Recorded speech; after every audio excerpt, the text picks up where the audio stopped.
199 उम्मीदवार अपनी किस्मत आजमा रहे हैं। सभी दल अपनी अपनी जीत का दावा कर रहे हैं। हालांकि ज्यादातर एग्जिट पोल में बीजेपी की सरकार बनने का अनुमान जताया जा रहा है। तो आज जो ये दिल्ली विधानसभा का जो चुनाव है, हमने देखा कि किस तरह से इस चुनाव में तमाम मुद्दे उठे और आपने अपनी बात रखी, बीजेपी ने अपनी बात रखी, लेकिन बीजेपी के लिए जो एग्जिट पोल हुआ वो खुशखबरी लेकर आया। पवन भी इस वक्त हमारे साथ जुड़ गए हैं दिल्ली से।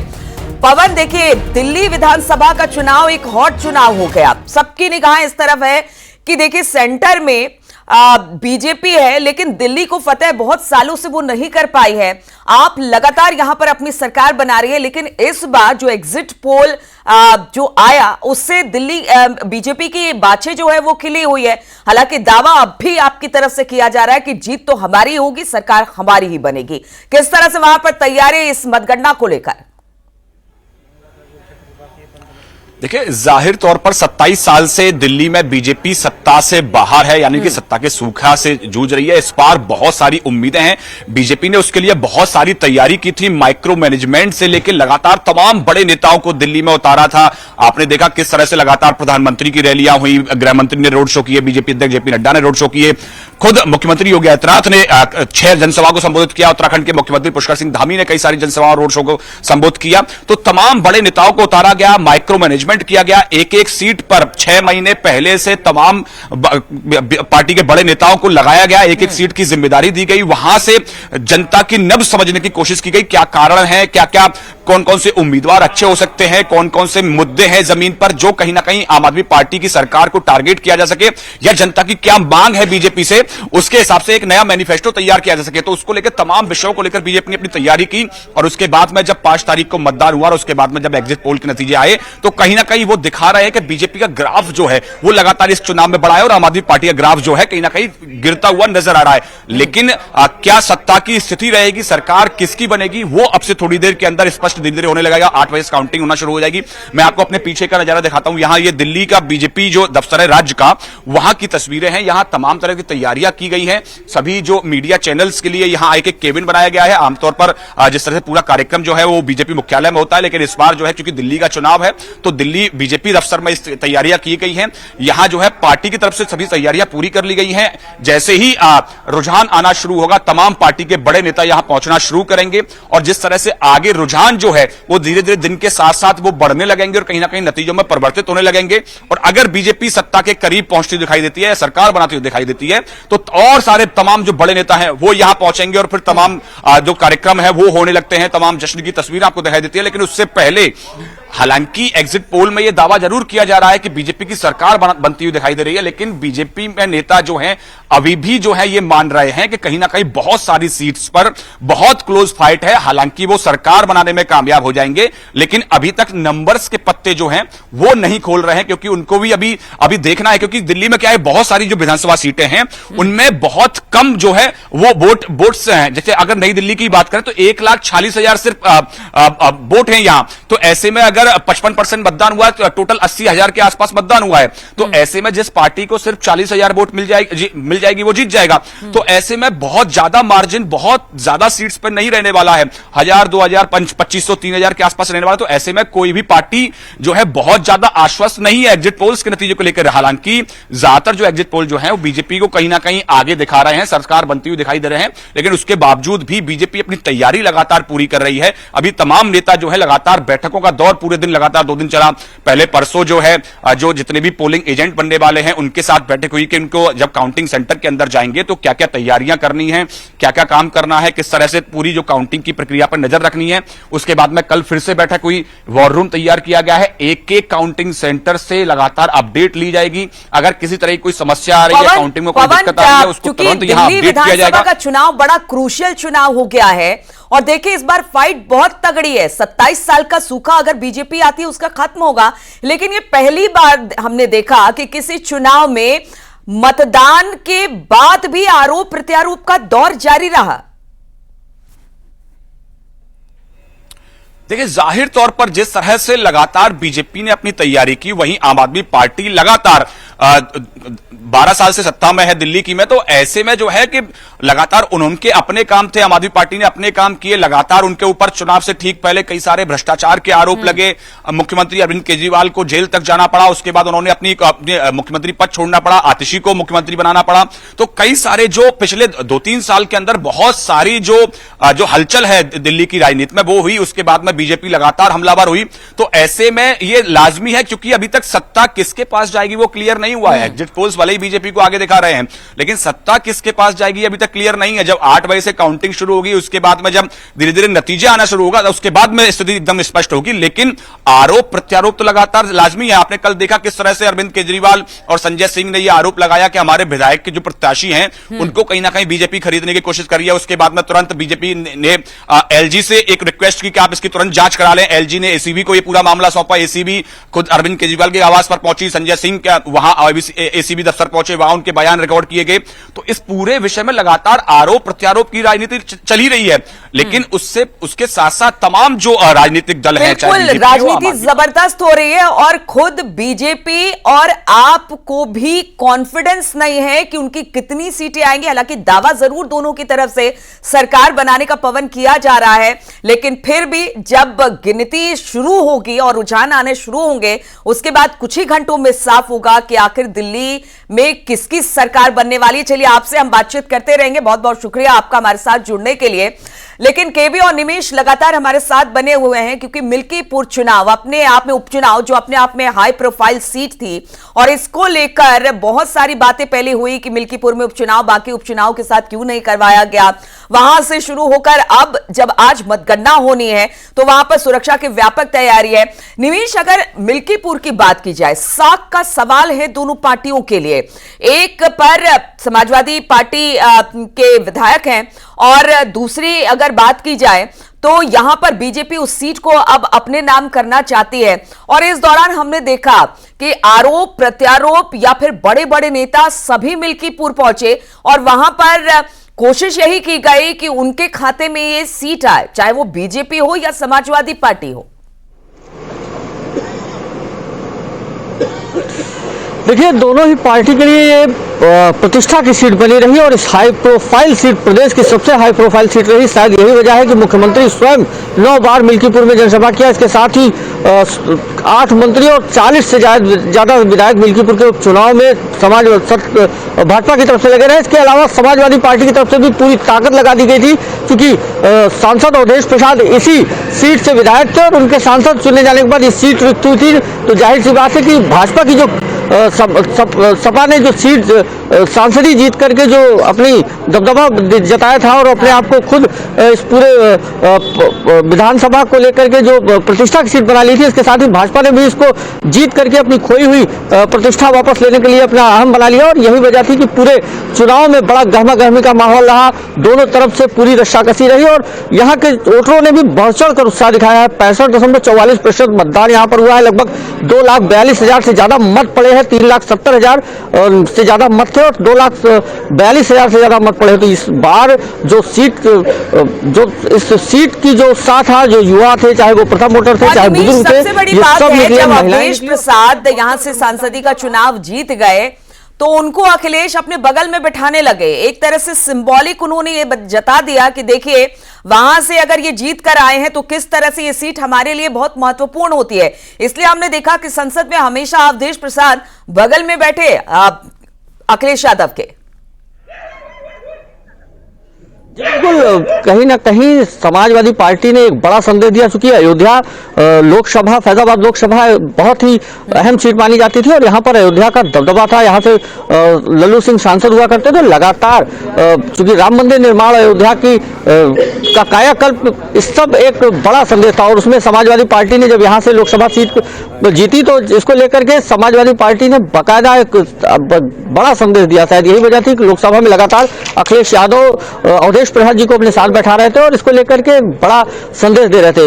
लेकिन चूंकि उत्तर प्रदेश में मिल्कीपुर बेहद अहम सीट थी, इस हाई प्रोफाइल सीट को लेकर के समाजवादी पार्टी के साथ साथ जो संदेश दिया उसको लेकर भाजपा ने भी अपनी प्रतिष्ठा बना ली और भाजपा ने इस पूरे चुनाव में पूरी ताकत लगा दी। लगातार यहाँ पर बड़े नेता कैंप किए रहे और लगातार जो भाजपा के प्रत्याशी थे चंद्रभानु पासवान, उनके लिए मतदान की अपील करते रहे। 65.44% मतदान, ये अपने आप में एक बहुत बड़ा आंकड़ा है और अब तक का एक रिकॉर्ड मत है।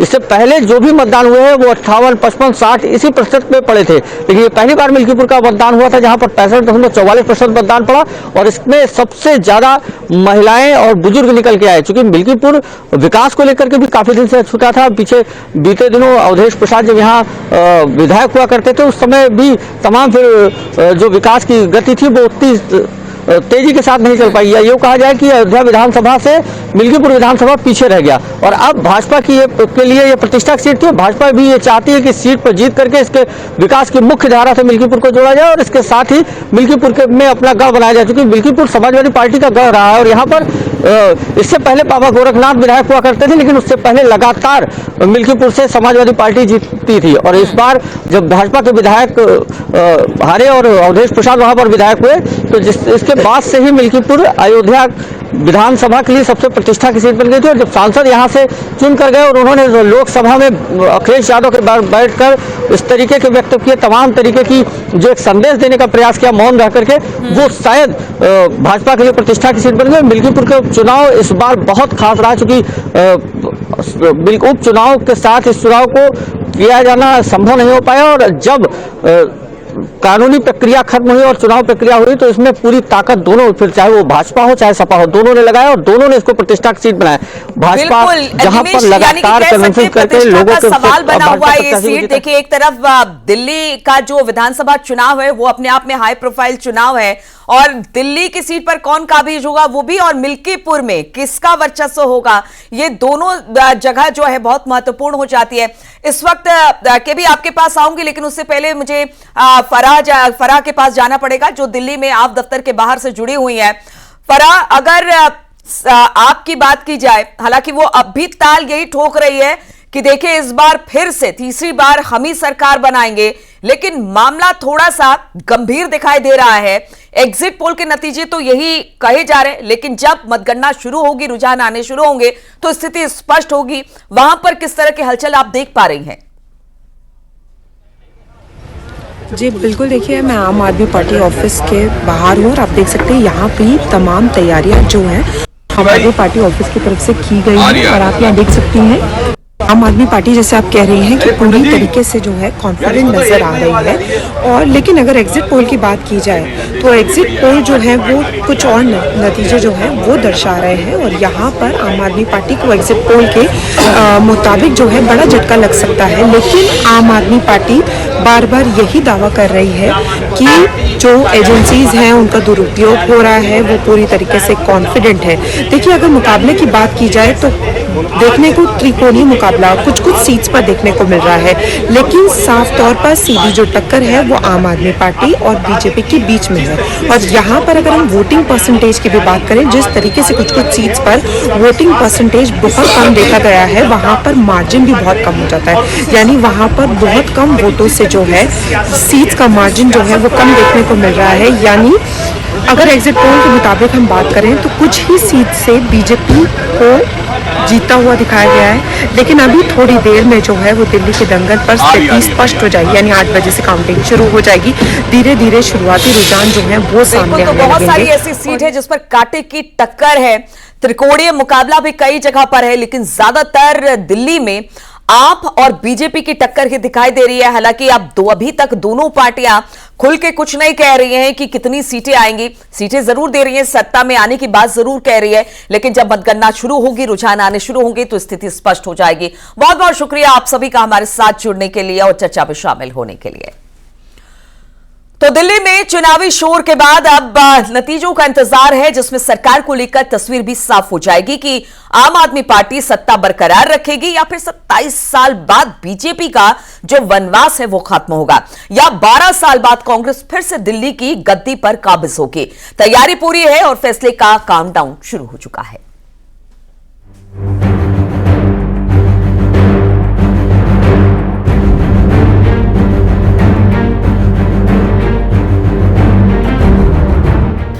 विधानसभा चुनाव में किसकी जीत होने वाली है और किसको हार का सामना करना होगा, इसके लिए बस थोड़ा सा ही इंतजार और करना है। चुनावी नतीजे तय कर देंगे कि दिल्ली की बागडोर किसके हाथों में जाएगी।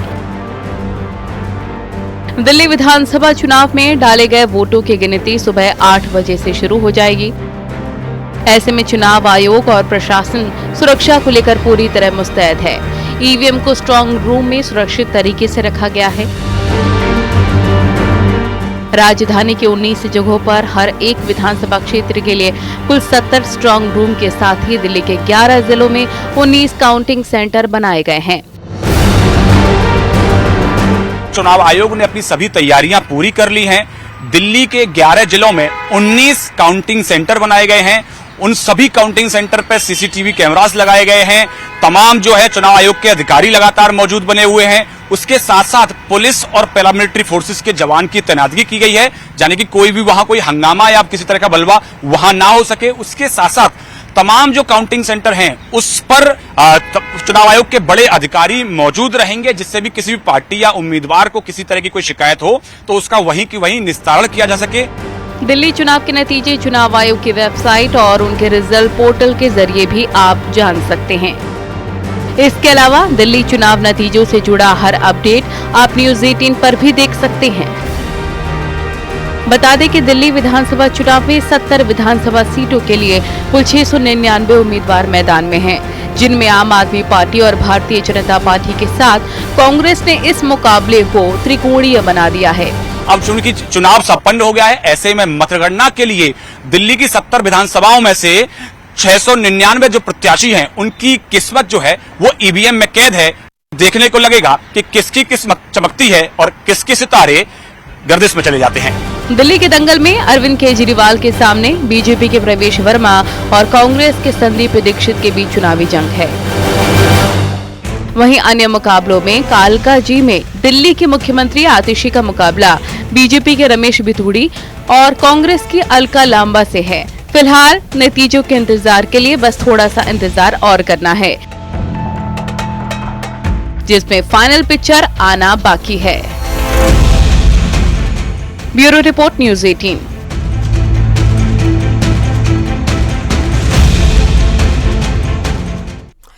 तो लगातार चाहे वो दिल्ली विधानसभा हो या फिर मिल्कीपुर का उपचुनाव, जिसका आज रिजल्ट आ जाएगा और उस चीज का इंतजार है। 8 बजे से मतगणना शुरू होगी। हमारे तमाम सहयोगी हमारे साथ जुड़े हुए हैं। एक बार फिर से हम लौटेंगे ब्रेक के बाद, तो हम जाएंगे मिल्कीपुर, वहां का हालचाल जानेंगे हमारे दोनों सहयोगियों के साथ। रुकते हैं एक छोटे से ब्रेक के लिए।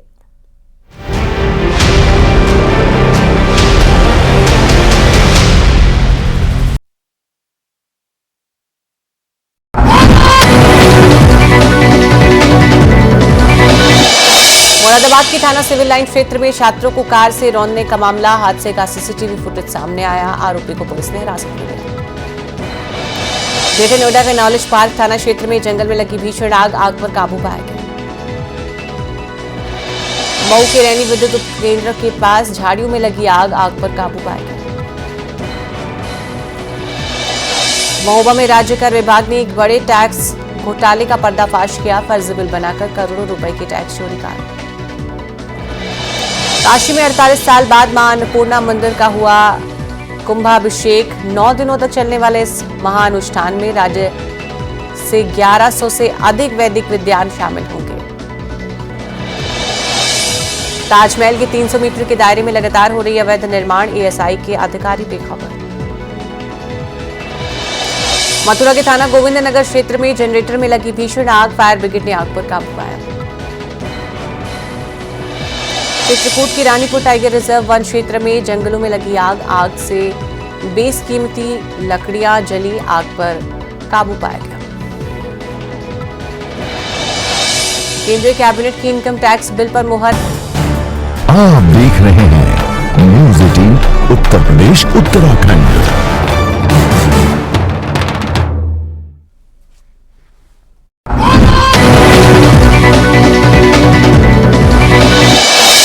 मुरादाबाद की थाना सिविल लाइन क्षेत्र में छात्रों को कार से रौंदने का मामला, हादसे का सीसीटीवी फुटेज सामने आया। आरोपी को पुलिस ने हिरासत में लिया।